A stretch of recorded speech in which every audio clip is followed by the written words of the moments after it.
Alden need charge update. Yan, busy pa nga si Ade sa kanyang cellphone. Sino ba yung na-update ni Alden? Ayan, saya pa nga ng tatlo. Ayan, sila Alden. Ayan, si Nico, saka si Will.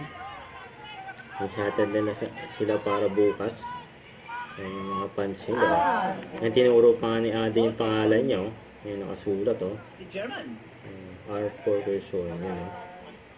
4:15 a.m. 1-5. 4:15, man. But for you, Will, it's 3:15. Siya nila. Oh. I'm not a morning person, though. Thank you. Good luck So, interview kay How Alden. are you doing, Paul? for tomorrow. Good luck, good luck. Ikaw, how about you? Really? Really? For Tito and Bill. Go to the mic. Easy ko po lang. I saw your bike. Yes, So yes. nice. The Pernado. Yes, thank you so much. Okay, was it prepared? Actually, this is a new bike, but the previous one, I'm having it repaired pa. And probably Nico will do the swim. Nico will do the run. And then Will will do the swim. Good pa sa swimming. Better swimmer. I don't know, sila kasi nag-usap eh. Ako ba? Nico will be doing the run and Will will do the swim.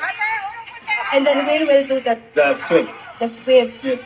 Okay. Sige, I'll see you. Bye-bye. Yan, oh. Saka ito. Post ni Ate sa kanyang social media for Dr. O. Yan, gwapo pa nga ng model, oh, ng Dr. O. Yun. And for Dr. O. Skin love. Don't forget, subscribe, click the notification bell for more updates. This is with Charging Action Live. Stay tuned for more videos. See ya.